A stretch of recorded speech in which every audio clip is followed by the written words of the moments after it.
이 토론회가 늘상 그렇듯이 시간에 조금 쫓기는 것 같습니다. 네. 자리해 주시면요 바로 3세션 2부를 이어서 하도록 하겠습니다.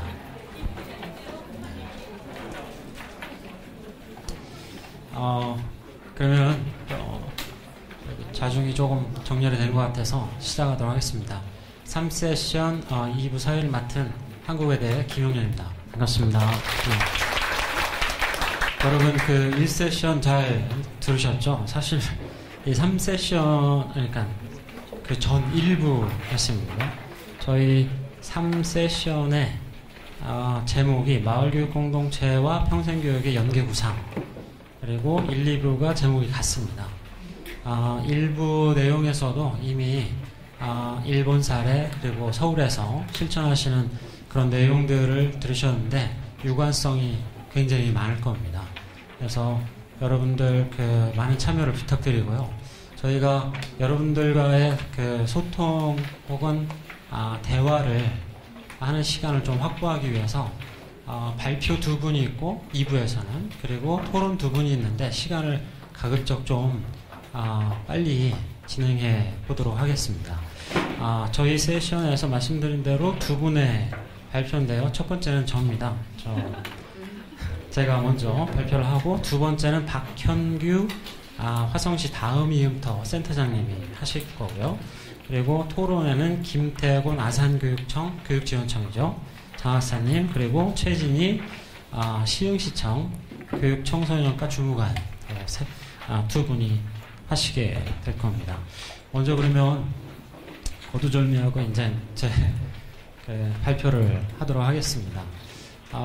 제목은 잠시만요. 이게 아니네요. 제목은 지역교육 생태계를 위한 플랫폼 해놓고 중간지원 조직 설치 및 운영 방안이라고 해봤는데요. 지금 제가 알고 있기로도 여기 계신 여러분들이 다들 전문가세요. 그래서 사실은 제가 그냥 일방적인 얘기, 그리고 이미 많이 실천하고 계시는 얘기들입니다. 다만 이게 얼마나 지역에서 실효적으로 실천적으로 이루어지느냐, 요건 지역 간의 차이가 분명히 있습니다. 그래서 이런 부분들을 가지고 이걸 어떻게 마을교육공동체를 혹은 생태적인 교육공동체를 만들기 위해서 우리가 할 수 있느냐, 어떠한 방안을 모색할 수 있느냐, 이런 말씀을 드리려고 합니다. 요즘 생태계라는 표현 굉장히 많이 쓰시죠. 교육 생태계, 학습 생태계. 근데 과연 생태계라는 의미가 어떨까요? 이 오산 지역이 하나의 교육 생태계다, 아니면 우리 학교가 교육 생태계다, 혹은 우리 동네는 하나의 학습 생태계다, 이렇게 말할 수 있는 것과 그러지 못하는 것은 어떤 차이가 있을까요? 어찌되었든 생태계라는 표현을 쓰는 이상 배움이라는 것이 학교라는 울타리, 교과서라는 매체를 가지고 이루어질 수는 없을 겁니다. 배움이 그동안의 배움이 단편적인 지식을 습득하는, 그래서 외워서 그거를 어디 토해내는, 그러니까 시험을 통해서 토해내는 이런 방식보다는 그게 삶의 현장이든 삶의 맥락이든 사회적 맥락이든 혹은 자연의 생태계든 관계 맺음을 통해서 상호작용을 통해서 혹은 경험을 통해서 구성하고 확대해 나가는 것이 배움이 될 겁니다. 그렇게 봤을 때 생태계라는 거는 자연스럽게 공동체로 연결이 될 거고요. 생태적인 배움 혹은 생태주의에서 말하는 교육은 공동체적 인간을 만들어내는 거예요. 만들어낸다기보다는 성장시키는 그런 거겠죠. 그래서 요거를 다른 말로 표현하면 삶과 배움을 일치시키는 교육이다 라고 말씀드릴 수 있습니다. 요즘은 이 표현을 굉장히 많이 쓰죠. 그래서 삶과 배움, 네, 삶과 배움을 배터리가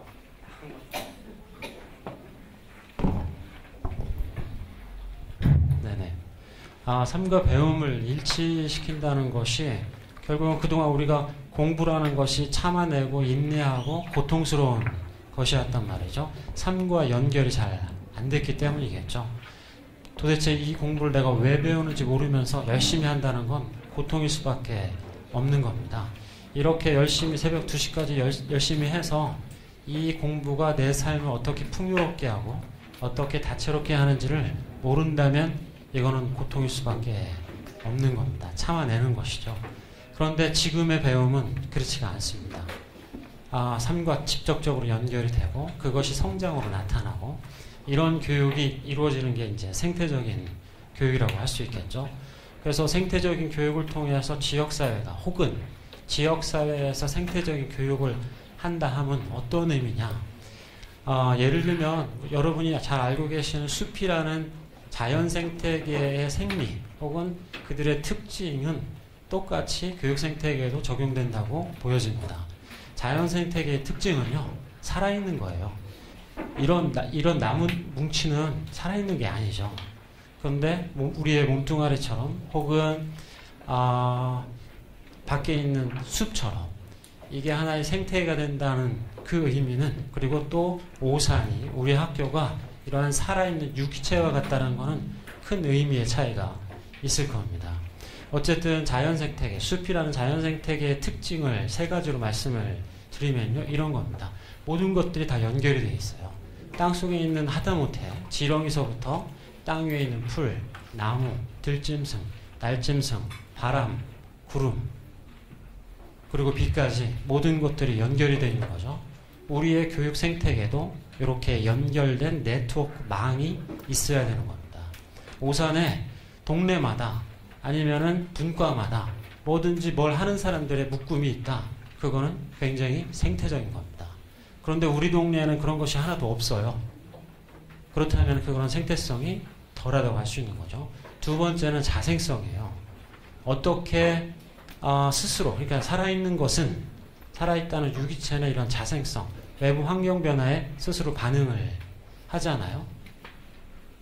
우리 동네에 교육적 현안이 있는데 현안이 있고 아무 일도 벌어지지 않는다. 또는 어떠한 문제가 들어왔을 때 이거에 대해서 같이 논의하고 같이 고민하고 해결하기 위한 무슨 액션이 취해진다. 행동이 취해진다. 이거는 자생성이 있는 것이죠. 그리고 세 번째는 이러한 자생성을 바탕으로 해서 경쟁, 그러니까 숲이라는 곳에는 서로가 서로를 잡아먹히는 치열한 경쟁이 있겠죠. 하지만 그 경쟁과 함께 숲이라는 전체는 공진화가 이루어지는 겁니다. 같이 진화하는 거죠. 아이들의 배움, 주민들의 배움도 때로는 경쟁이 있을 수 있어요. 하지만 이걸 통해서 다 같이 성장하는 이러한 생태성이 있는 것, 이 세 가지 특징이라고 했을 때 오산이든 우리 학교든 혹은 우리 동네든 이게 하나의 학습 생태계, 교육 생태가 되기 위해서 어떠해야 되느냐, 그거는 이제 조금씩 차이가 있는 거고, 우리가 나름대로 생태성을 복원하기 위한 노력의 방향을 제안해 볼 수 있을 겁니다. 마을교육 공동체 구성 요소로 우리는 학교를 항상 고민을 하죠. 그리고 지역사회를 어떻게 공동체성을 갖게 만드느냐를 고민합니다. 그리고 학교와 지역의 연계를 고민을 하죠. 근데 한 가지가 더 있어야 됩니다. 그게 뭐냐면은 지금은 지원 체계죠. 소위 말하는 거버넌스, 교육 자치를 위한 어떤 체계가 있어야 되는데, 오늘 제가 말씀드리려고 하는 거는 요 교육 자치 거버넌스 부분입니다. 그래서 교육 자치 공동체는 학교와 지역사회 연계 이상의 이거를 지원해주는, 그리고 협력해주는 그런 시스템이 있어야 되는 거고, 우리가 아시다시피 오산은 사실은 이런 거로 전국적인 사례 중에 하나죠. 뭐냐면은 혁신교육지구 사업입니다. 혁신교육지구 사업을 통해서 일반자치와 교육자치가 협력을 하죠. 지금은 이제 주민자치가 함께해야 될 수준이, 그리고 단계가 온 겁니다. 그래서 이러한 협력적, 협치의 교육자치가 이루어지기 위해서 두 가지를 제안을 하는데, 하나는 협의체입니다. 다 같이 모여서 의사결정을 할 수 있는 협의체. 또 하나는 오늘 말씀드리려고 하는 중간지원 조직을 말씀드릴 수가 있습니다. 교육자치 공동체의 특징은 이런 겁니다. 뭐 아시다시피, 그리고 여러분 많은 분들이 또 많은 지역에서 하고 있듯이 교육청과 학교와 지역사회, 그 다음에 지자체가 함께 모여서 고민하고 결정하고 그리고 그 결정을 실행하는 이런 실천적인 장치들, 제도적인 장치들이 있느냐 없느냐, 혹은 있더라도 이걸 어떻게 실효적으로, 그래서 주민의 참여가 부수적이거나 형식적인 게 아니라 이 사람들이 결정하고 그 사람들에게 결정된 바가 실행되는, 실천되는 요 과정을 만들어야 된다는 것이죠. 중간지원 조직, 아마 이 용어가 그렇게 보편 타당한 용어냐인지는 잘 모르겠습니다. 그리고 교육계에서 먼저 쓴 용어도 아니에요. 어쨌든 지금 그 시중에는 이런 중간지원 조직이다, 혹은 지원센터다, 운영센터다 라는 이름으로 많이 이렇게 만들어지고 있습니다. 이들이 해야 될 거는 크게 네 가지라고 보는데, 하나는 네트워킹입니다.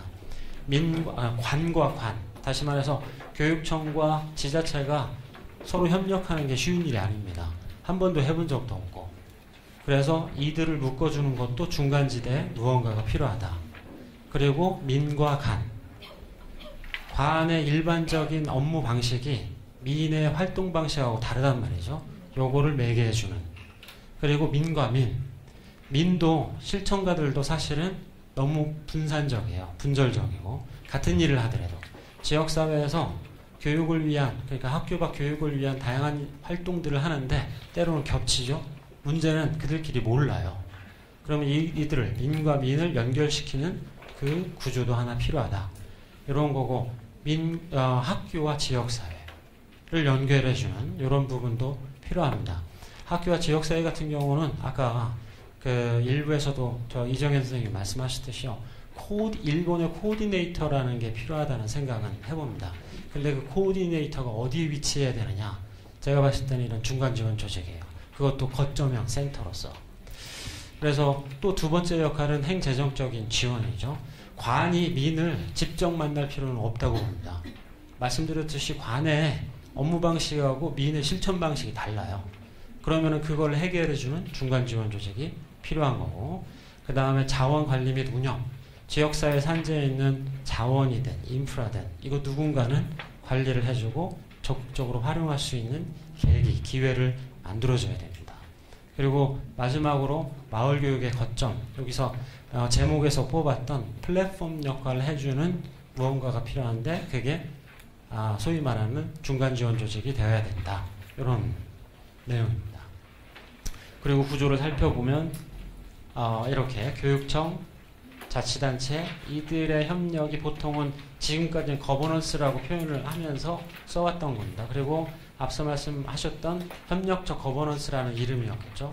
하지만은 더 필요합니다. 이 점선에 명암 처리가 되어 있는 부분이 지역사회라고 보시면 됩니다. 이 3자가 함께하는 것, 그리고 의사결정, 그리고 지원, 그리고 프로그램을 운영하는 이러한 시스템이 지역사회에 있어야지 그 교육 생태계를 복원하건 아니면 없었던 걸 만들어내든 이걸 효율화시킬 수 있다라고 보여집니다. 그래서 허브형 센터 같은 경우는 관의 대행입니다. 그래서 지원, 행재정적 지원을 위해서 필요한 것들을 공무원이 직접 한다기보다는 공무원의 그 역할을 대행해주는 그런 중간 지원 조직이 필요하다, 이런 거고요. 뭐 지금 여기 계시는 많은 실천가분들도 그런 것들을 아마 느끼실 겁니다. 그래서 관에서 하는 무슨 사업들을 민에서 이렇게 받아서 하는데 그 업무 패턴들이 너무 다른 거죠. 그거를 대행해주는, 혹은 그 불필요한 그 오해와 그 다음에 잡무를, 그러니까 잡스러운 그런 그 업무를 중간 지원 조직이 해주면은 도움이 되겠죠. 그리고 이 구성을, 예를 들어서 물론 당연히 지자체든 교육청이든 파견된 공무원이 있을 거고, 또 거기에는 사회복지사 같은 전문가들도 필요할 겁니다. 현재 오산, 성남, 시흥, 화성 등등 이런 허브형 센터를 만들고 운영을 하고 있는 사례들입니다. 거점형 센터 같은 경우는 이제 배움터 혹은 플랫폼이라고 보시면 됩니다. 실질적으로 사람과 사람이 만나고 주민과 학생이 만나고, 그리고 자원이 활용되고 프로그램이 운영되는 이런 그 시스템 혹은 배움터로서의 역할을 하는 곳이 필요하다. 이런 거고요. 중간 지원 조직 운영 방안, 저희가 이 내용은 사실은 저희 세종연구, 작년도에 세종연구를 하면서 그 내용에서 양병창 교수님이 제안한 부분입니다. 그래서 학교와 지역사회 통합, 연계 이런 건데요. 이게 뭐냐면은 교육청 내에도 그 다음에 지자체 내에도 다양한 교육적 사업과 프로그램이 있습니다. 지원이 있어요. 근데 분절적으로 움직이죠. 누군가는 이거를 컨트롤 타워라고 하는 통합 관리하는 역할을 해줘야 되는데 그게 중간 지원 조직이 돼야 된다. 그리고 이거는 허브형센터가 할 수 있겠죠. 그래서 가끔 이렇게 지역사회 그 컨설팅을 하다 보면은 항상 요구를 해주세요. 교육청 내에서 이런 센터들 다 통합했으면 좋겠다. 아니면 이런 업무들. 그리고 지자체에 있는 평생교육 사업들을 어떻게 해서든지 우리랑 좀 엮어주기를 바란다. 이런 요구들을 하시는데 그거를 연구를 통해서 제안을 해도 사실은 그게 실효화되기가 쉽지가 않습니다. 그러려면 중간 지원 조직이 필요한 것이죠. 그리고 학교 밖 교육 플랫폼이다. 아이들은 학교 안에서도 학교 밖에서도 성장을 합니다. 그럼 학교 밖에서 성장에 대한 사회적인 장치가 있어야 되잖아요. 근데 우리가 그동안 너무 그런 것들이 없어 와서 지역사회에서 성장하는 생태성 자체가 붕괴되는 그런 일들을 계속 경험을 해온 거죠. 그래서 이러한 센터들이, 거점형 센터들이 그와 같은 역할을 해주는 거고, 아까 이정혜 박사님이 소개를 해주신 일본의 공민과 같은 경우가 우리도 필요한 그런 장치들이다, 혹은 기관들이다라고 볼 수 있습니다. 마지막으로 지역 연계 평생학습센터인데, 우리는 마을교육 공동체를 하거나 아니면 교육이라는 단어를 썼을 때 항상 아동 청소년만을 상상하고 계시잖아요. 그런데 제가 늘상 강연을 하면서 하는 얘기지만 지역사회 어른들의 민주적 시민의식은 저 땅에 떨어져 있는데 그 안에서, 그 밑에서 자라나는 아이들이 건강하고 훌륭한 민주적 시민으로 성장하길 바란다. 이거는 그냥 어른들의 욕심일 뿐입니다. 그런 일이 벌어지지가 않아요. 그랬을 때 우리가 학습이라는 게 누구를 대상으로 해야 되느냐? 모두를 대상으로 할 수밖에 없는 겁니다. 아까 서울 모두의 학교가 그런 바를 지향하겠죠.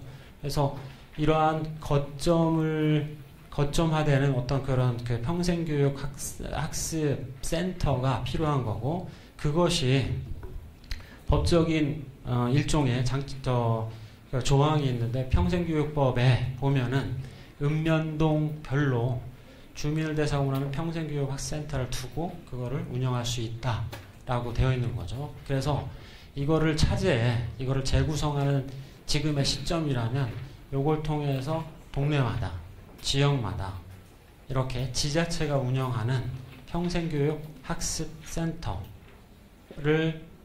두는 것이 필요하다라는 제안을 하면서 일단 제 얘기를 마치고요.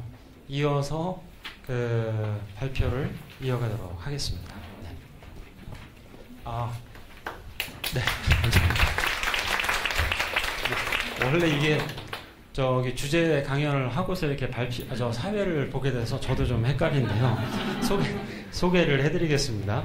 아까 말씀드렸지만 박현규 화성시 다음이부터 센터장님이 발표 이어가겠습니다.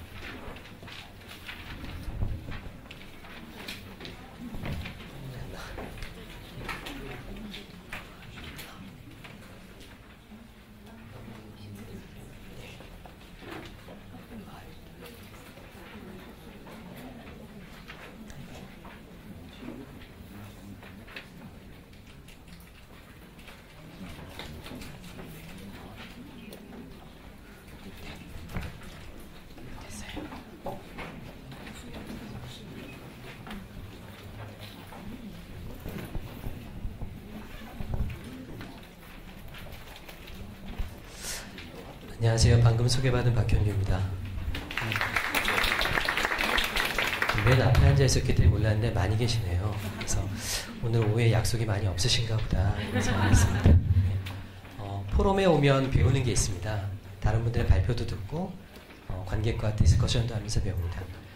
여러분에게 오늘 포럼을 통한 교훈은 무엇입니까? 저에게 교훈은 딱 한 가지 있습니다. 다음부터는 포럼에 발표자로 가지 말자. 토론자로도 절대 가지 말자. 그냥 즐기러 오자. 그런 생각이 들었습니다. 왜냐하면 아주 타이밍상 제가 근무하는 곳이고요. 좋아 보이죠? 예, 제가 겸직하는 곳입니다. 예, 시설 2개밖에 운영하고 있지 않은데 많이 힘들더라고요. 근데 더 놀라운 것은 포럼 일정이 먼저 잡혔습니다. 몇 개월 전에. 예, 저희 5월부터 사업했는데요. 내일 개관식입니다. 저희 직원들은 지금 되게 고생하고 있습니다. 예, 오늘 밤 10시까지 야근할 텐데요. 그래서 오전부터 와서 공부했어야 되지만 직원들과 함께 개관식을 준비하느라고 점심 먹고 간신히 달려왔습니다. 그래서 이곳과 이곳, 저쪽 이음터는 이따가 설명드리겠지만 3년 됐고요. 여기는 작년에 지어져서 올 5월부터 주민들과 또 관계자하고 사업을 시작하고 있습니다. 이렇게 진행이 되고 있는데요. 마음이 참 편치 않은 게 내일 저희 몸담고 있는 기관이 시장님, 국회의원 모시고 하는 또 형식적인 행사가 아니라 3시부터 9시까지 시민들이 와서 즐길 수 있는 부대 행사까지 준비하다 보니까 저희 화성시 인재육성재단에서 운영하는데요. 재단 직원 전체가 매달리고 지역의 자원봉사까지 해서 한 70명 정도가 인력이 뒷받침해서 내일 3시부터 저녁 9시까지 행사를 치르게 되십니다. 그래서 표정 보니까 여러분들 너무 바쁘셔서 초대는 다음에 하는 걸로 이렇게 하겠습니다. 그리고 포럼에 제가 잘 오거나 공부하는 스타일이 아니어서 여러분들에게 좋은 걸 드릴 수 없어서 어젯밤까지 잠이 잘 오지 않더라고요. 그래서 어차피 제가 발표나 원고 내용의 퀄리티가 많이 떨어질 게 확실하기 때문에 정보를 좀 더 찾아보자라는 생각을 했습니다. 이 글은 바로 지난 6월에 있었던 경기도 평생교진흥원 웹진에 실린 글입니다. 평산습도시에 대한 접근을 교육부가 아닌 국토교통부에서 해보는 것은 어떨까?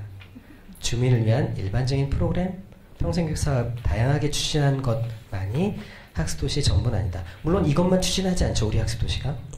우리 주변에 시간에 구애받지 않고 불을 켜고 공부할 수 있는 공간이 있는가? 다른 사람들과 관계 맺기가 자연스러운 공간인가?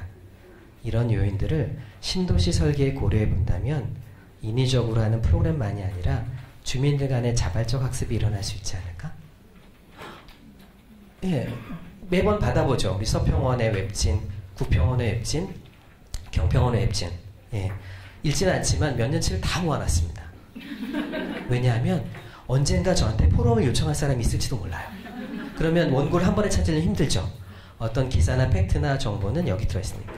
예, 희망제작소 거도, MPO 지원센터 거도, 서울시 공동체 마을지원센터 거도 다 갖고 있는 것들을 직원들에게 공유합니다. 나눠주기도 하고. 그래서 참 정보가 중요하구나. 이 글을 쓴 분은 건축가입니다. 국토교통부가 나왔죠? 예. 건축가의 입장에서 봤을 때 공간은 어떠할까? 특히 오늘 주제인, 저에게 주어진 주제는 지역학습 공간입니다. 자, 아까 말씀드렸죠? 발표나 원고의 질이 떨어지기 때문에 정보를 드린다고. 자, 저는 생활습관 중에서 일주일에 한 번씩 하는 일이 있습니다. 교보문고를 검색합니다. 평생교육을 처음 공부할 땐 검색어가 항상 평생교육 관련되겠죠.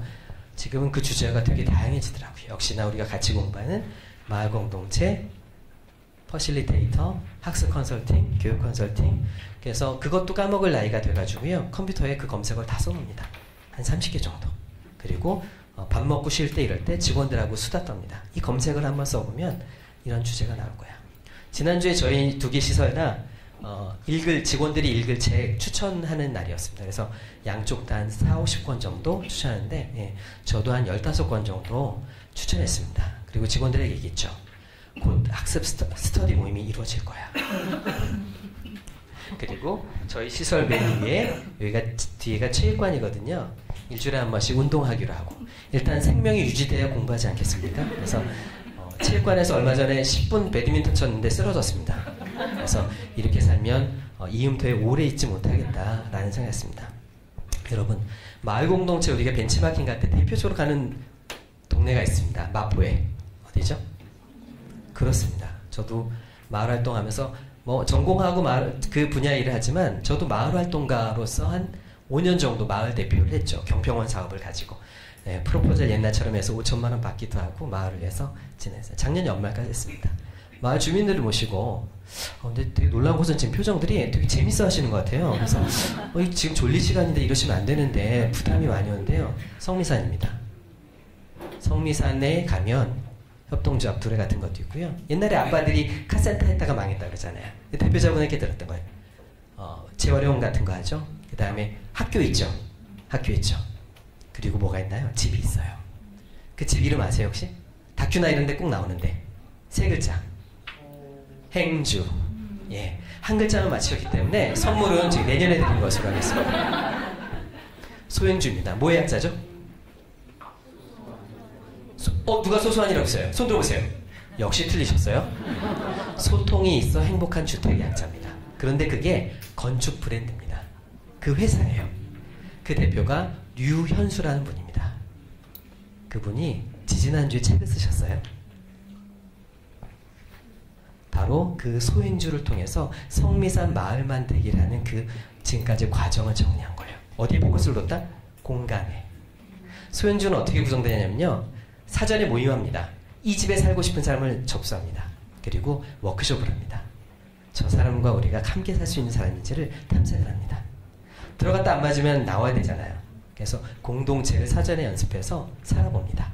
회의를 하고 자녀들도 어울러보고. 그래서 1층은 주차장, 2층은 공유 공간이에요. 부엌, 도서관. 퇴근하면 거기서 밥 먹어요. 아빠들이랑 애들이 돌봐주기도 하고. 그리고 자기 형편에 따라서 평수를 정합니다. 11평도 있고요. 20평도 있고 40평도 있습니다. 그래서 전체가 실내 계단이 그냥 실내로 걸어가는 계단입니다. 다 통해 있는. 이 집 저 집을 갈 수 있는. 그것까지 다 개방할 수 있는. 그래서 소형주가 1, 2, 3, 4 이렇게 하는데 4호는 독신자의 소형주예요. 홀로 사는 마을 활동가, 사회단체 활동가가 살 수 있는 곳이 4호가 있습니다. 현재는 6호까지, 정확한 정보는 아니지만 책에 의하면 6호까지 돼 있는데 계획은 12호까지 계획됩니다. 전 놀라운 발견을 했어요. 이 기사와 관련해서 여기엔 들려있지 않지만 성남인가 어디에 이걸 짓는데 여기 입주 조건이 있었어요. 집을 입주하는데 조건이 이런 거였어요. 학습 동아리를 해야 된다는 거예요. 여기서 내건 게. 그리고 그 지하에는 개척교회가 있었어요. 교회가 들어오는 조건은 예배 시간 외에는 다 개방해야 되는 거. 막 표정들이 막 신기하시면서 지금 여러분들이 저를 너무 힘들게 하는 것 같아요. 그래서 아까 말씀드린 거는 건축가가 바라본 공간에 대한 거고 학습 공간. 저도 가끔은 그런 생각했어요. 뭘 보면서? 찜질방과 감자탕집을 보면서 왜 평사학습 공간은 24시간 하는 데가 없을까? 어떤 사람은 10시에 퇴근하거든요. 제가 사는 동네 옆에 직장인들 제일 많은 곳이 삼성 반도체입니다. 3교대하죠. 새벽에 퇴근하죠. 24시간 셔틀버스가 돌아갑니다. 어떤 사람은 밤 10시에 운동하러 오고요. 10시에 음악 배우러 갑니다. 그걸 지원해 주더라고요. 공간은 어떤 일반적인 사람이 아니라 특정한 사람의 리듬, 사이클에 맞게도 있을 필요도 있겠다. 그런 얘기였던 것 같아요. 왜 항상 열려져 있는 그런 학습 공간이 없을까? 이 책은 바로 마을에서 공동체의 삶을 살아가는 그런 한 건물에서 사는 사람들의 이야기입니다.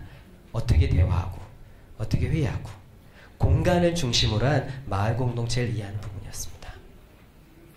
여러분에게 드린 원고는 10페이지로 요청을 받았는데 이걸 어떻게 채우나 했더니 역시 정리가 안 된 사람은 분량이 많아지는가를 깨달았습니다. 그래서 17페이지 정도 가까이 됐죠. 구성은 이렇게 되어 있습니다. 질문을 던졌습니다. 왜요? 저는 이제 뭐 학자나 연구자도 아니기 때문에 물론 가끔 진흥원들이랑 실천 연구를 1년에 2개씩 하면서 많이 도움을 받지만 질문을 던졌습니다. 제가 잠깐 장난쳤죠. 아무런이라고. 예, 런만 나오면 예민한 게 평생교육 전공자들입니다. 예, 아무런에다가 영어로 런을 썼죠. 예, 사죄의 말씀드리겠습니다. 질문을 던졌습니다. 그리고 정말 감사한 거는 김용년 교수님께 너무 감사합니다. 마을공동체와 학습생태계 동일한 주제에 대해서 원고에 잘 담아주셔서 그 순간 안심이 돼서 포럼에 올 수 있었습니다. 교수님이 잘 풀어주셨기 때문에 아까 말씀 주신 대로 양병찬 교수님의 연구글도 넣어주시고 하셔서 제가 마을 공동체나 학습 생태계에 대한 고민은 하지 않아도 최소한의 것만 했죠. 예, 조금 담아야 되니까. 그래서 저는 오늘 공간에 대한 것에 질문을 포커스를 두고 말씀을 드리도록 하겠습니다. 예. 여러분 여기 앉아 계시니까 어떠세요? 기분이? 공부하러 온 것 같으시죠? 예. 4분 남았어요. 5시간이요? 네. 아주 짧게 말씀드리겠습니다. 어떤 공간? 여러분, 편안한 공간, 무엇을 하는 공간, 나누는 공간이 있습니다. 그러면 노는 공간, 자는 공간 못지않게 학습하는 공간은 어때야 될까? 이런 질문을 했습니다. 어쩌면 저에게 준 질문이었습니다. 취직했을 때 공간에 대한 고민을 하지 않죠. 저도 적응해야 되고 다른 걸 고민했으니까. 이제 일하면서 이런 고민을 했습니다. 똑같이. 일상에서 공간에 대해 어떤 감정을 갖고 있으면 무슨 의미를 부여하고 있는가? 집에 대해서, 쉬는 공간에 대해서, 평상 습관에 대해서, 그 공간에 대해서 여러분은 어떤 의미를 부여하고 있습니까? 단순히 사람들이 모인다고 공간 또는 장소가 만들어질까? 거기에 모이는 사람들이 참 중요하겠죠. 누구를 위한 지역 공간이며 무엇을 하기 위한 공간일까? 지역 공간을 움직이는 시스템은 무엇일까? 어떤 장치에 의해서 움직일까? 예, 여기에 포커스는 다 지역의 평상적 공간에 포커스를 둔 것입니다. 지역사회에서 시민의 학습 공간, 터전은 어떻게 형성되어 왔는가? 하나하나에 대해서 답을 주고 아마 연구해 주시면 감사하지 않을까 싶습니다. 마을교육 공동체 평상학습을 위한 지역 공간은 따로 명명할 수 있을까? 우리가 아는 마을 공동체나 평생교육의 관점, 학문이나 실천에서 공간이 차지하는 위치는 어디일까? 야, 프로그램 생기니까 세계 공간 필요해 라고 얘기하는 정도일까? 아, 공간에 대한 새로운 관점을 가지고 새롭게 접근하는 것일까? 공간을 우리는 어떻게 지금 접근하고 있을까? 그런 공간을 만들기 위해서 뭐가 필요할까? 그런 지역 공간은 누가 운영하는 것일까? 다른 공간과 차별화된 전략을 뭘까? 평상적 공간으로서 디자인은, 배치는, 책상의 배열은 그 공간을 움직이는 관리하는 사람은 어떻게 될 것인가? 공간 잘 활용했다고 얘기할 수 있는 지표는 뭐가 있을까? 우리 학습도시 지표가 있는 것처럼 어떻게 개발할 수 있을까? 낙서 없으면 돼요. 망가진 거 없으면 돼요. 이렇게 얘기할 수 있을까? 이와 같은 주제, 이런 질문들에 대해서 누구하고 이야기할 수 있을까? 친구? 어떤 관계자? 건축가? 미래의 교육 공간은 어떤 의미일까? 이런 질문에 대한 답을 찾기 위해서 여러분에게 이건 양병찬 교수님의 글에서 정리를 했고요. 예, 학습 생태계에 대한 단어를 보면서 고민해봤습니다. 찾아봤습니다. 그랬더니 이런 단어들로 나열됐습니다. 학습의 상황이 주어지고 현상이 있고 관계를 맺고 망이 형성되고 연계돼서 구조가 돼서 안정된 시스템 그리고 일반화할 수 있는 모형까지 가는, 이러기 위해서는 시간과 공간과 교수자는 어떻게 맥락을 가져야 될까? 오늘 포럼 덕분에 제가 1년 만에 많은 고민을 할 수 있었습니다. 내일부터는 쉬겠습니다. 예, 학습 생태계 넘어가겠습니다. 지역 공간. 우와, 어떤 분이 그렇게 얘기했어요. 집과 일터 말고 제3의 공간이 필요하대요.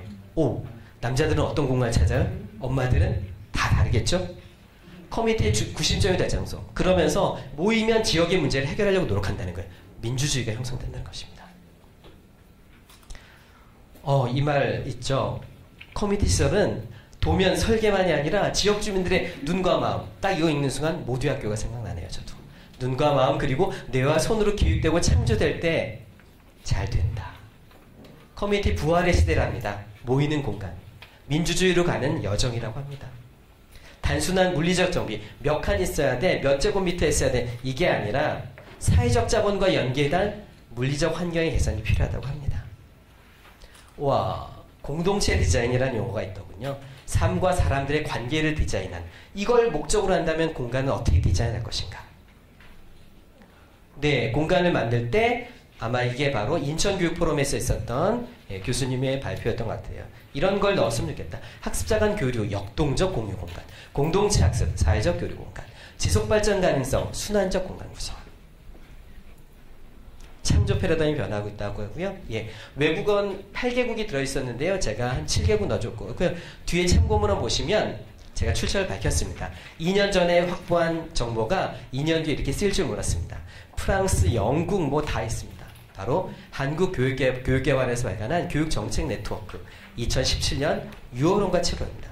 그때 받았던 자료 이걸 다 모으시면요 8개국의 자료가 A4로 40페이지입니다. 마을공동체 고민하시는 분들에게 분명히 도움이 될 거라고 오늘 다 말씀 못 드리고요. 예, 음악미술학교 이거 독일인데요. 지역마다 공공에서 운영하는 음악미술학교가 있어요. 나머지는 다 보시고요. 예, 보시고요. 외국 사례 넘어가겠습니다. 한국 사례는 저희 서울시진흥원 거 2개 넣었었습니다. 동네 배움터 올해 사업하는 거, 예, 모두의 학교 아까 잘 들으셨죠? 퇴근학습기 부천, 예, 길거리 학습관, 공간을 기부하는 개념. 네.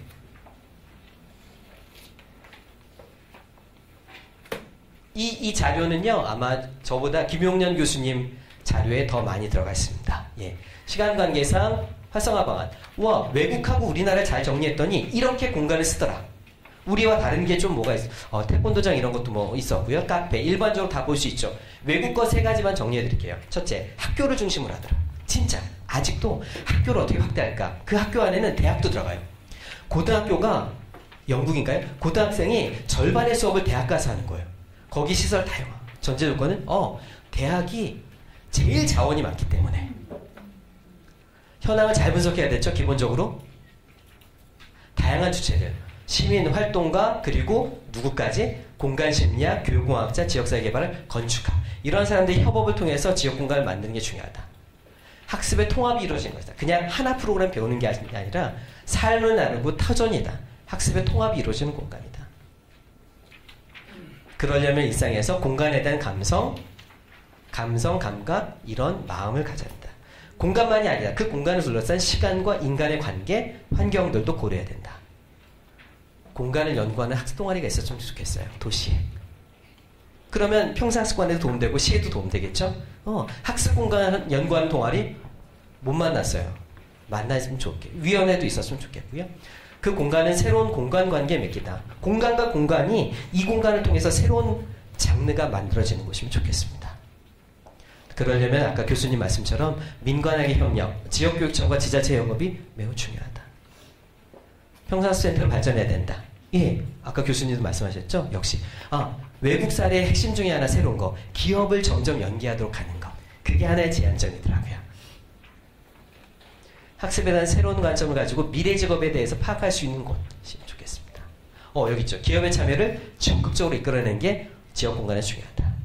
와, 단순히 면적, 공간 확보하는 것에 그치는 게 아니라 지역 공간을 새롭게 설계하고 혁신하고 창출하는 수준을 가야 된다. 그러려면 우리가 공간에 대한 감성 감각이 달라지겠죠? 예, 등굣길도 놓치면 안 된다. 친환경적인 모든 곳이 우리에게는 지역 학습 공간이다. 그런데 갈등 관계가 있죠. 공간에 대한 사용자, 접근자. 그런 이해관계, 문화적, 행정적 갈등 이런 것들을 어떻게 잘 균형 있게 해결해 나갈 것인가에 대한 전략을 수립하는 게 매우 중요하다. 학교의 서비스를 지역사회로 확장하자.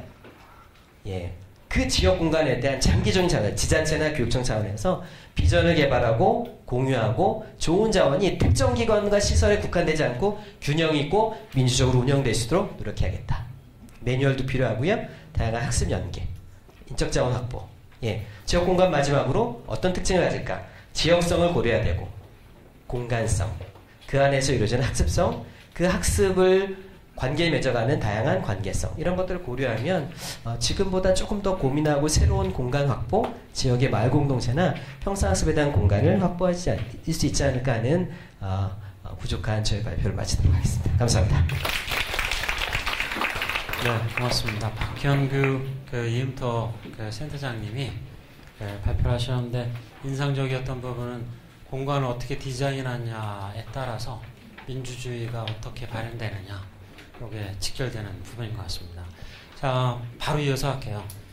김태곤 아산교육지원청 장학사님이 아산에서 지금 어떤 일이 이루어지고 있는지 간단하게 설명을 해주시고 또 이어서 최진희 선생님이 시흥의 사례를 아주 간단하게 설명을 해주실 겁니다. 네.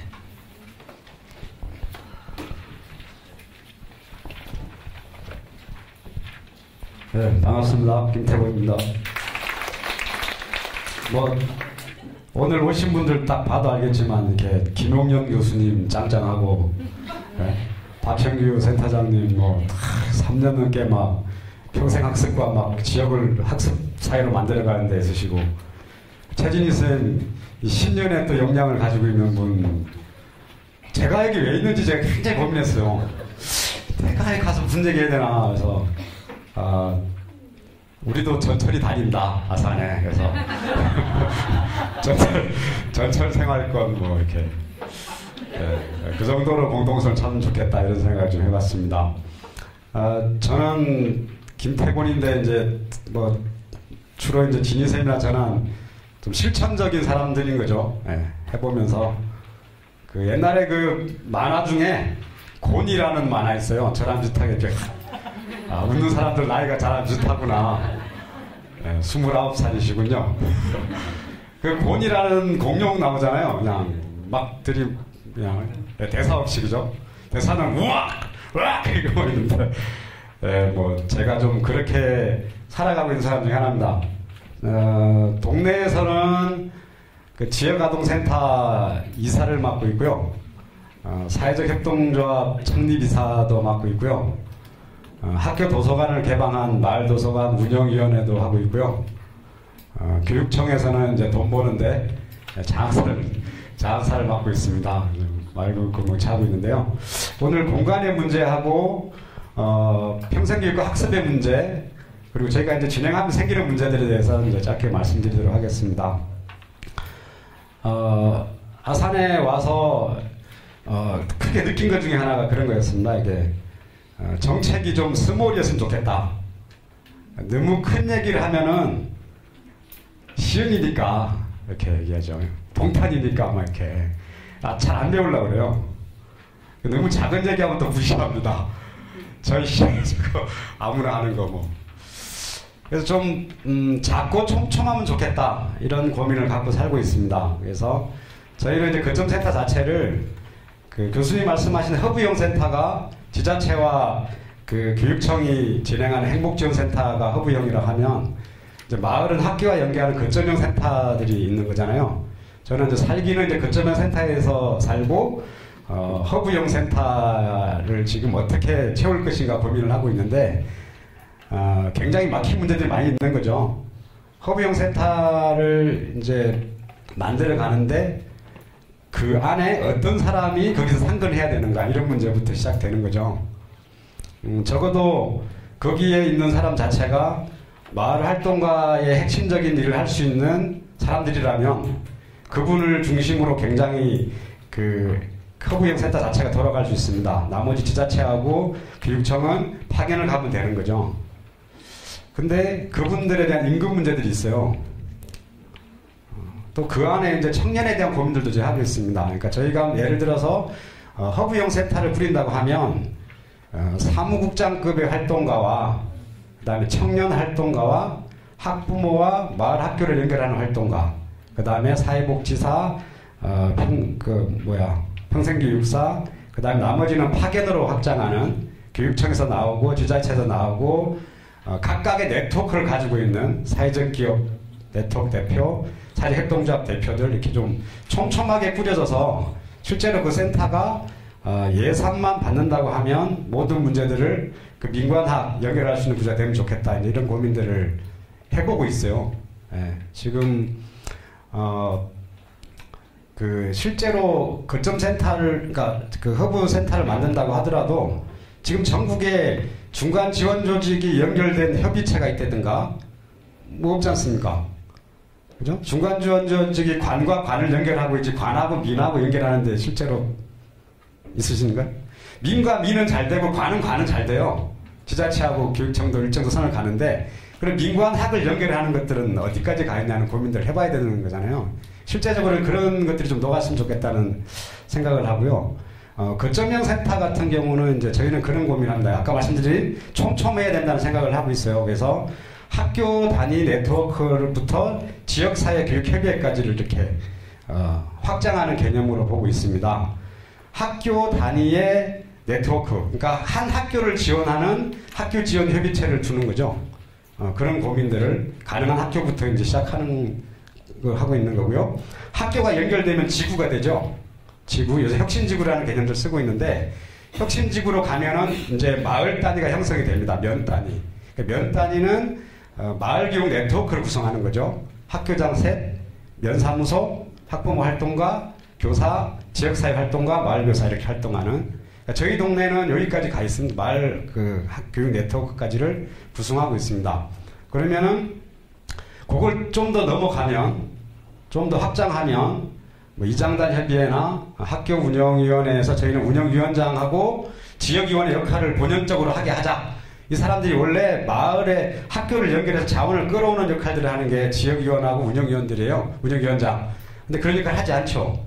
이 사람들 네트워크를 통해서 이제 보강해 나가면서 지역사회, 그러니까 작은 면 단위 지역사회 교육협의회를 고민하고 있습니다. 지금 대략적인 우리 아산에서는 송악면, 도고면, 인주면, 영인면, 분포면 이렇게 작은 학교들이 모여있는 지역을 우선적으로 이렇게 고민해서 뭐 지자체와 같이 하는 구조들이 한데 그런 얘기를 하고 있습니다. 그러면 학교 단위 네트워크부터 중앙의 이제 지역사회 협의회까지 그러면 10단위의 컨트롤 타워는 어떻게 들어가느냐 이것도 고민 중에 하나입니다.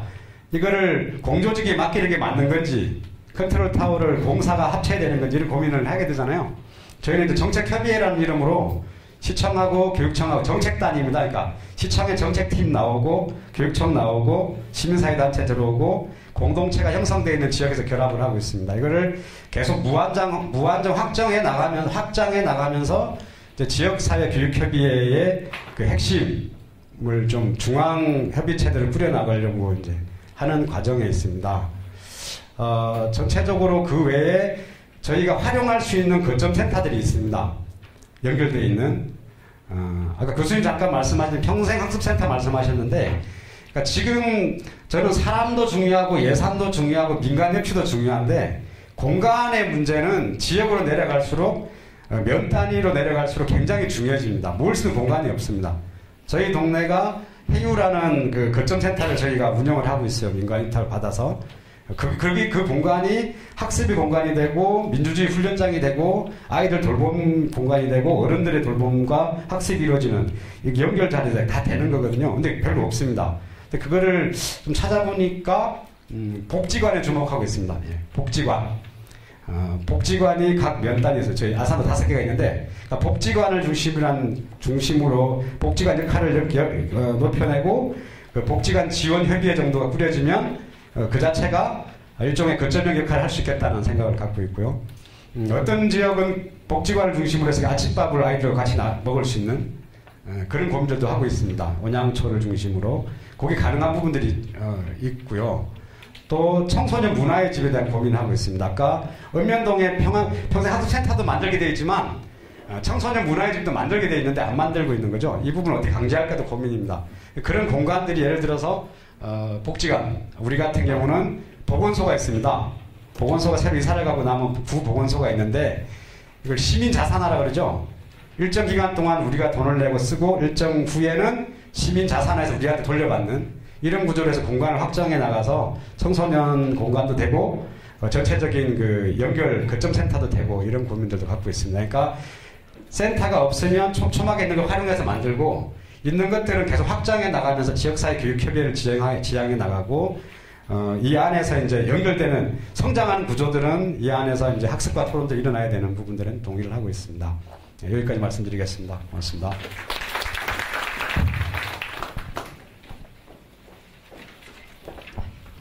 네, 안녕하세요. 시흥시 최진이고요. 저 10년 차라 그래서 깜짝 놀랐습니다. 저 5년 근무했는데 어느새 10년까지 하게 될까봐 좀 걱정됐고요.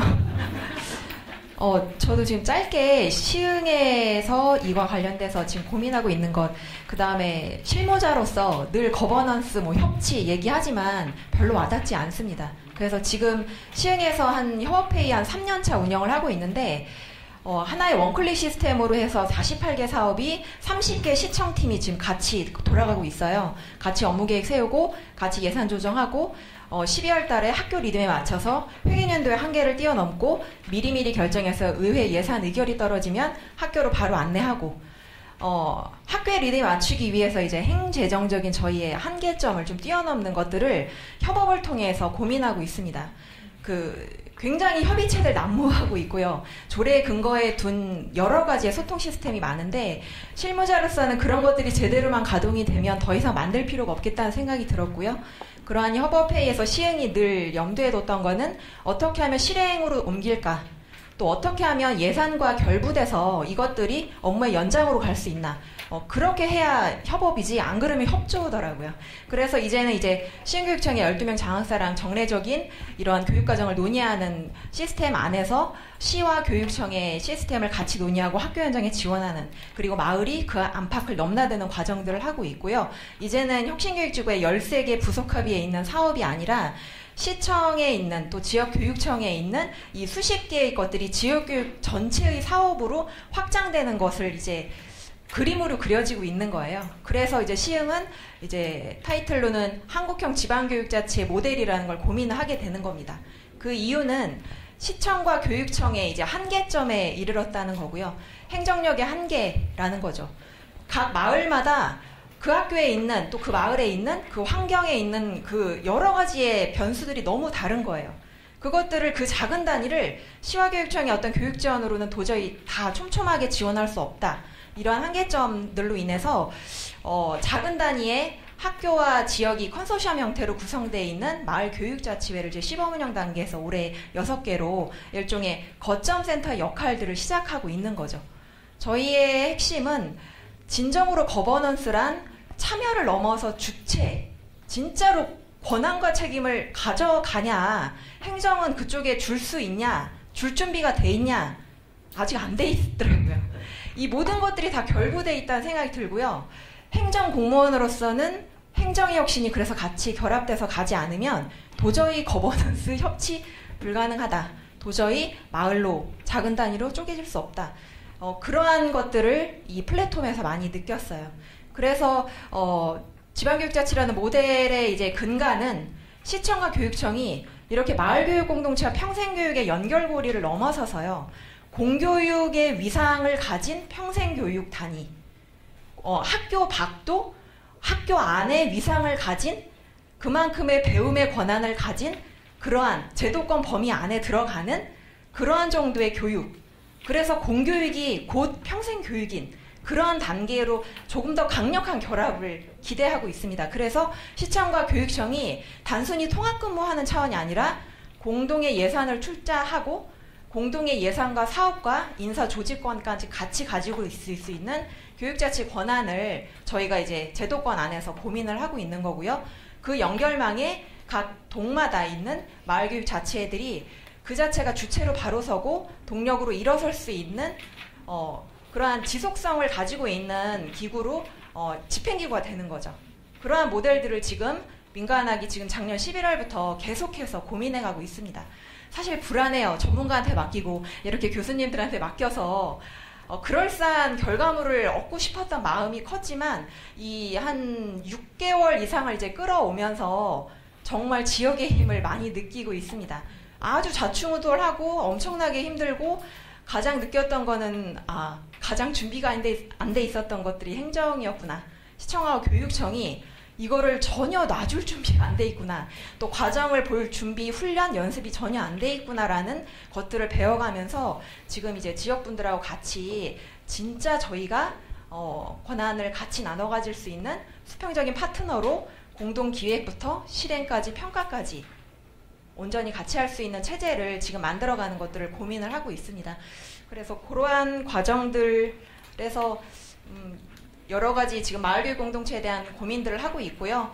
늘 느끼는 거지만 요새 통합 얘기 많이 나오는데 여전히 계속 공교육하고 평생교육은 분리돼 있다는 생각이 좀 많이 들어서 좀 더 근본적인 것들을 좀 같이 더 결합할 수 있는 것들을 고민하고 있어서 여러 의견들을 좀 많이 주시고요. 저도 많이 배워가겠습니다. 이게 시간을 이렇게 짧게 드렸는데 그 사이에 너무 좋은 말씀을 다 해주셨습니다. 세 분 여기 앞으로 나와주시죠. 네. 저희가 그 중간지원 조직의 일종의 협치라는 거버넌스 체계, 그리고 이음터 박형근 선생님이 공간에 대한 제안, 그리고 김태곤 선생님이 교육청에서 실천하는, 교육자로서 지역에서 혹은 교육청에서 실천하는 실천에서 나오는 경험들, 그리고 최진희 선생님이 지자체에서 공무원으로서 바라보는 혹은 실천해 나가는 마을교육 공동체를 지금 말씀을 해주셨어요. 관련해서 이제 여러분들의 질문과 또 여기 계신 분들이 다 전문가시잖아요. 거기에 대한 견해를 좀 받도록 하겠습니다. 혹시 질문이나 의견 있으신가요?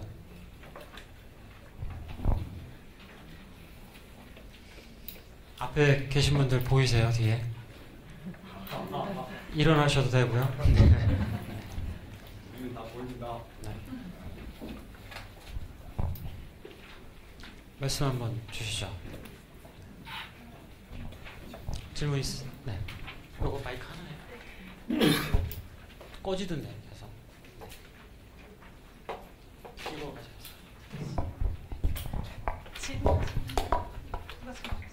손 좀 들어주시겠어요? 질문하시면 없으시면. 질문하신 분 없으세요?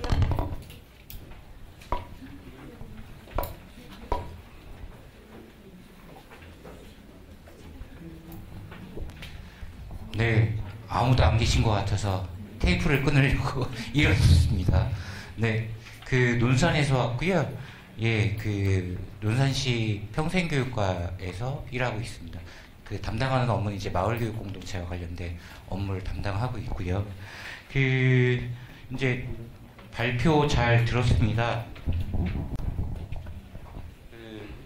이제 중간 지원 조직이나 아니면 이제 거점형 센터, 뭐 허브형 센터 혹은 이제 그런 이제 지역사회의 다양한 이제 공간들과 관련된 이런 모든 부분들이 어찌 보면 이제 제가 현장에서 이제 활동을 하거나 그런 경험들을 해봤을 때에 좀 중요한 부분들이 이제 어떤 역할들을 이제 각 주체들이 어떤 역할들을 할 거냐, 그리고 그게 정말 통합이 필요한 거냐, 뭐 이런 고민들이 사실은 많이 들거든요.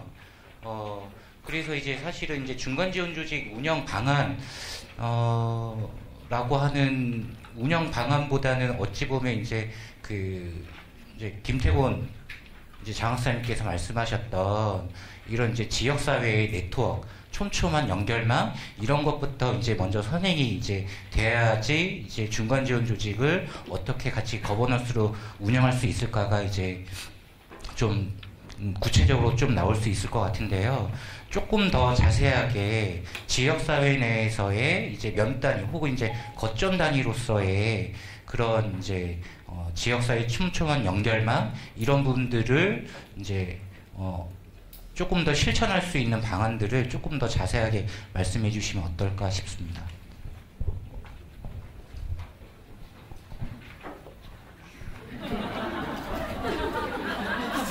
마이크가 하나라서요. 질문 아마 김태곤 선생님이 좀 해주셔야 될 것 같아요. 아까 말씀 중에 실천가로서도 말씀을 해주셨어요. 근데 그와 함께 센터가 조금은 전략적으로 마을교육 네트워크를 어떻게 형성할지 그런 말씀을 해주시면 도움이 될 것 같습니다.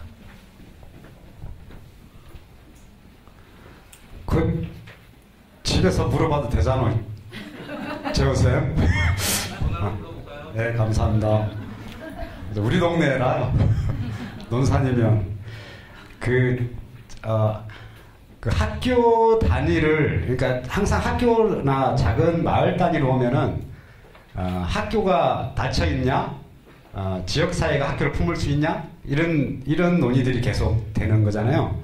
그러니까 저희가 이제 경험해 보는 바로는 그러니까 학교 혁신이라는 부분과, 그러니까 일반 자치와 교육 자치가 결합돼서 마을 자치로 나타나는 이런 흐름들에 대한 고민들이 됐을 때 그 지역의 네트워크와 거점이 역할을 할 수 있다, 이렇게 보여집니다. 그러니까 아까 제가 잠깐 말씀드렸던 학교 공간은 굉장히 중요한 부분입니다. 그러니까 학교 공간이 평생 학습의 센터로 전환할 수 있는 것들인데, 그걸 하는 과정에 있어서 예를 들어서 도서관을 마을 도서관으로 하고 컴퓨터실을 디지털 리터러시의 교육기관으로 만들고, 학교 식당을 어른들과 함께 돌봄의 식당으로 만들고, 이거는 충분히 할 수 있는 여지들이 있는 것들이거든요. 근데 이걸 만들어가는 과정에서 일어나야 될 학교 내 교사학습 공동체, 학교 밖 지역, 학교 밖의 마을 공동체가 결합이 돼야 되는 부분들이 있는 거죠. 그 과정에 이 지역자치와 교육자치를 결합시켜낼 수 있는 그 중간 역할을 할 수 있는 마을의 또 역할들도 좀 있다고 보여지거든요. 그런 것들이 좀, 그러니까 학교가 그 혁신이라는 형태의 그 학교 내의 역할들, 학교 밖의 그 네트워크의 성장이라는 부분들이 이제 같이 가야 될 부분이 있는데, 그러니까 저희가 이제 그 편하게 얘기할 때는 우리 아산에서 지금 송악 같은 경우는 한 8년째 공부 모임을 하고 있습니다. 부모님들하고 영상 공부 모임을 하고 있고, 교사들이 그 학급에서 학부모와 담모임을 할 때 15분 영상 학습을 의무적으로 하고 있어요. 그리고 학교들의 그 연수 지원단이 있습니다. 각각 학교 연수를 담당하는 부분들이 있어요. 그러니까 학교 내 변화들도 무시할 수 없는 부분이라는 생각이 들고요. 그러니까 지역사회에 왔을 때는 지역의 공통 문제를 가져야 되는데, 학교와 지역사회가 공통 문제를 가지고 프로젝트 학습화하기도 합니다. 그러니까 지금 우리 아산서 말씀드린 몇 가지 지역들의 공통점은 작은 학교를 품고 있는 지역들입니다. 도고 지역은 도고중학교 학생 수가 24명입니다. 그러니까 해체 위기에 있는 그 지역사회를 우선적으로 두고 그 지역사회가 가지고 있는 공통의 문제를 학교와 지역사회를 던져주고, 이 문제를 해결하기 위해서 기존의 학교만 갔다든가 지역사회만 갔다든가를 극복하기 위해서 지역사회 교육협의회를 두자, 이렇게 제안이 되는 거죠. 그래서 그 지역의 교육 문제와 현안된 학교 폐교 문제, 이런 문제를 결합시켜서 지역사회 교육협의를 내오고, 실제 내용은 그 평생학습이라는 부분과 학교 안 돌봄, 사회적 돌봄, 그러니까 요람에서 무덤까지 돌봄의 문제를 지역사회협의회에서 고민하는 이 두 축이거든요. 그러니까 그 학습이라는 부분과 사회적 돌봄, 이렇게 결합되는 부분들입니다. 이제 그게 답변이 되셨나 모르겠는데, 나머지는 집에서 합시다. 네, 잘 되고 있는 마을교육 공동체의 특징이 하나 있어요. 그거는 말씀하신 대로 학습입니다.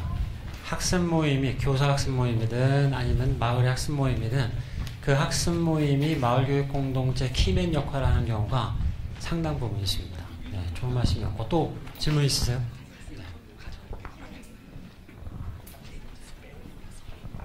개인적인 질문이 될 수도 있을 것 같은데요. 미출구 주안 3동에서 지금 삼익골 희망지 사업이라는 거를 계속 회의를 하고 있어요. 근데 이 사업의 모토가 주민들이 모여서 회의를 해서 그 마을에서 어떤 건물을 임대한다던가 아니면 건설을 해서 그 안에서 예산을 지원받는 게 3년이거든요. 1억 5천인가 이렇게 해갖고 전체가 한 45억, 그러니까 15억씩 해갖고 3년 동안 45억을 지원받는 프로젝트예요.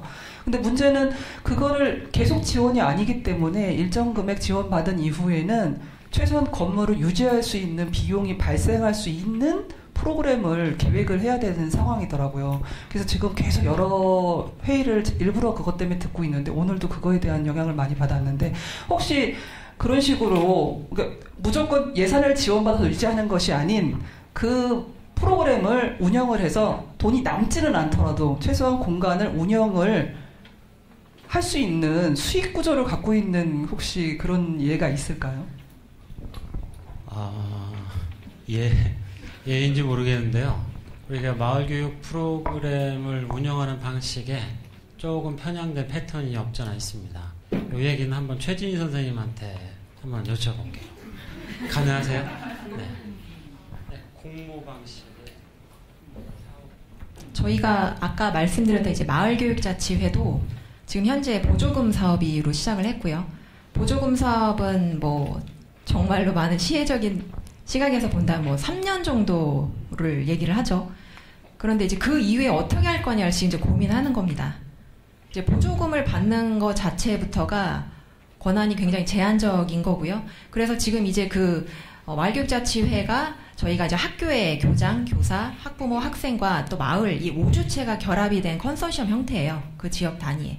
그래서 지금 조직들을 만들어내고 사업들을 기획하고 무슨 일을 하는 것들에 대해서 수익구조에 대한 얘기가 나옵니다. 수익구조로 100% 했을 때 과연 이제 공적인 그 지원 예산을 끊을 것이냐에 대해서도 지금 저희 논쟁을 하고 있습니다.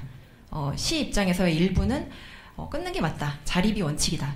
그런데 이게 과연 정말 100% 민간 조직이냐? 그건 아니다. 그래서 이제 그 시기에 대해서도 논의를 하고 있고요. 그다음 마을 교육자치 단위에서는 방과 후 돌봄, 그다음 사회적 경제, 또 협동조합 등의 방식으로 해서 지금 그것들에 대한 수익들로 다시 그 지역에 있는 마을의 교육들을 해나가는 방식들을 연구하고 있거든요. 그래서 마을교육과정을 개발한다든지 그 안에 있는 단위학교 내에서 그거를 수혜처로 쓴다든지 학교에 있는 용역들을 이 지역 마을 안에서 해결한다든지 하는 이런 그 지역 안에서 수요가 가능한 일들을 해결해 나가면서 지속적으로 어느 정도의 수익 구조를 좀 만들어내는 방법들을 좀 고민해 나가고 있고 시도 그러한 방향들에 대해서 좀 공감을 하는 부분으로 지원책을 좀 만들려고 하고 있습니다. 네. 그 당연한 답변이고 또 좋은 답변이었다고 생각을 하는데요. 결국은 자생성의 문제입니다. 그 지원이 끊겼을 때 지속할 수 있느냐. 그거는 토대적인 역량일 수밖에 없어요. 아까 말씀하신 사회적 자본이라는 개념이죠. 그런데 조금 선진적인 우리 사회에서 선진적인 사례들은 사회적 경제나 협동조합으로 풀어나가는 그러니까 학부모가 만들든 학교를 그렇게 만들든 그래서 그들 스스로 수익구조가 설사 수익구조가 창출되지 않더라도 자생성을 그러니까 지원이 끊겨도 연속될 수 있는 그런 계기를 좀 마련하는 경우가 있죠. 네. 또 네. 전 충북 괴산의 행복교육 괴산 어울림 사무국장을 작년까지 했었고요. 올해는 그냥 파견 교사로 일하고 있는데요. 그러니까 우리가 뭘 해보니까 이제 굉장히 그 사람도 적고 뭐 자원도 없는 농촌 지역 같은 경우는 이 도시하고는 좀 다르기는 해요. 그래서 뭘 하나 해보는 게 쉽진 않은데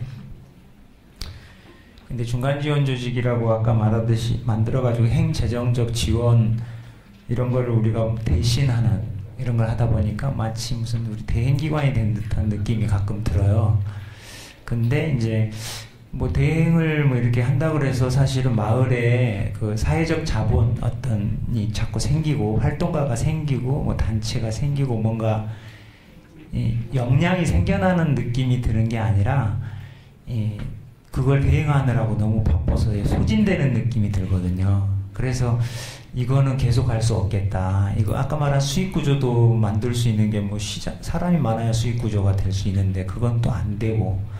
그래서 여러 가지 이제 찾아본 끝에 그 마을 만들기 운동 중에 일본에서 하는 경우를 봤을 때 그 이제 지방 소멸 뭐 이런 거에 대응하기 위해서 농촌을 다시 살리기 위한 이런 것들을 많이 하는데 그런 움직임에서 제가 사실 일본에서 오신 선생님이 또 말씀해 주시거나 잘 하시는 분이 해주셨으면 좋겠는데 마을 자치회라는 거를 그냥 하나의 그 우리가 주민자치회라고 행정자치부에서 지금 했던 사업이 있어요. 하려고 했다가 예산이 삭감돼서 못했던 건데 그러니까 자기 나름대로 마을의 자치 계획을 주민들이 세우는 거죠. 세우고 예산을 중앙부처에 요구를 해서 예산을 보조금이 아니라 교부금 형태로 받아서 하나의 집행기관이 돼서 공무원들과 함께 집행하는 구조 뭐 그런 거를 실제 실행을 하더라고요. 그러니까 마을 만들기 운동의 과정에서. 그래서 혹시 뭐 우리 마을교육 공동체도 사실 저는 그렇게 생각해요. 이것도 우리도 뭐 행자부하고 담 쌓고 우리끼리만 무슨 칸막이를 하려는 건 아니잖아요. 우리도 마을도 우리도 만들어야 되고 마을 교육이라는 그 나중에 결과물로서 그랬다고 봤을 때 그런 접근을 우리 도시도 해도 되지 않은가. 근데 이게 너무 엉뚱한 생각인지 아니면 아닙니다. 뭐 네. 그런 생각을 해봤습니다. 좋은 질문이고요. 그 주민자치가 지금은 구호에 불과합니다. 그러면 이거를 어떻게 실체화시키느냐, 이게 이제 저의 관건인 거죠. 근데 일본이 조금 다를 수 있어서 이정혜 선생님한테 한번 답변을 부탁드리겠습니다. 어떻게 말씀을 드려야 되나? 약간 구조적으로 좀 다른 것 같아요. 그러니까 일본 제가 말씀드린